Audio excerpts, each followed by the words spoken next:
अस्सलाम वालेकुम वरहमतुल्लाहि वबरकातुहू। प्यास की शिद्दत को कम कैसे करें, आज इसके बारे में जानते हैं। सहरी में नमक और मिर्चों वाले खानों से परहेज़ करें, इससे प्यास कंट्रोल होती है।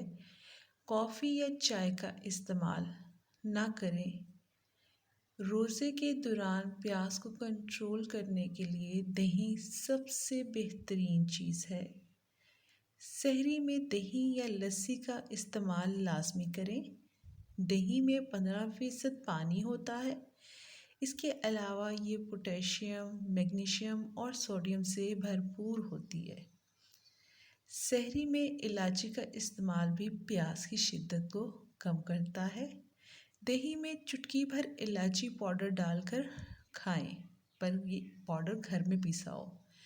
सहरी में दही का इस्तेमाल हाईली रेकमेंडेड है, क्योंकि ये न सिर्फ प्यास को कम करता है बल्कि इसमें कैल्शियम की मौजूदगी आपको कमज़ोरी महसूस नहीं होने देती और आप सारा दिन फ्रेश रहते हैं।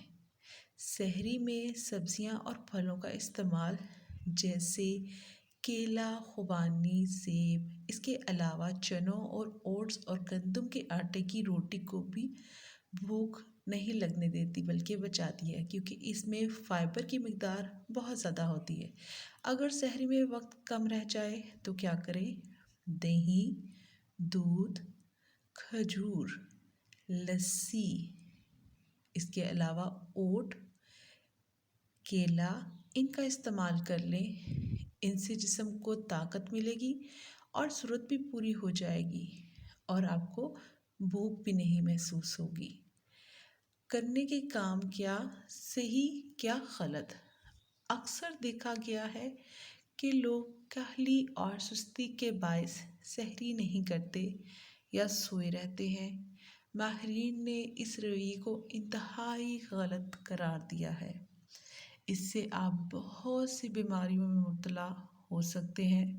मिसाल के तौर पर जो रेगुलर बीमारियां हैं, शदीद थकन कि पूरी बॉडी में पेन रहेगा, सर दर्द जो कि नॉन स्टॉप रहेगी और ख़त्म नहीं होगी, कमज़ोरी, जिस्म में जब ताकत ही नहीं होगी तो फिर जिस्म कैसे मूव करेगा, वगैरह वगैरह।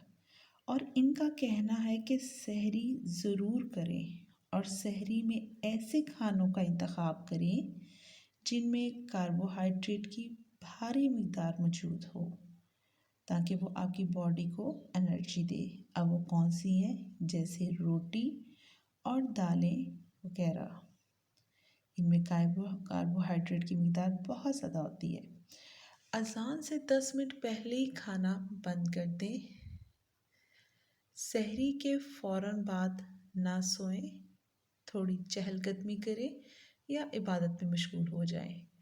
इससे मोटापा, तेज़ाबियत और बदहज़मी जैसे मसाइल का सामना पड़ सकता है, जो फ़ौरन सो जाते हैं और अपने आप को सुकून देते हैं। सहरी में ये सब ना खाएं और क्या खाएं? ऐसी ग़िज़ाओं का इस्तेमाल ना करें जिनमें नमक ज़्यादा हो, जैसे अचार वगैरह। इससे जिस्म में सोडियम की मिकदार बढ़ने से प्यास की शिद्दत में इजाफ़ा होता है। ऐसी चीज़ों का इस्तेमाल ना करें जिनमें चीनी ज़्यादा हो, जैसे सॉफ्ट ड्रिंक, डब्बे वाला जूस या मिठाइयाँ वगैरह, क्योंकि ये भी प्यास की शिद्दत में इजाफ़ा कर देती हैं और मुँह जल्द खुश्क हो जाता है, जिससे प्यास की शिद्दत महसूस होती है।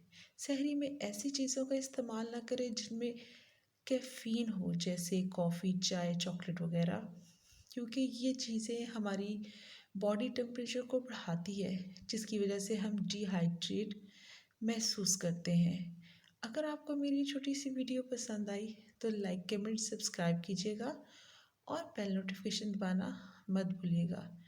Thanks for watching. अस्सलाम वालेकुम।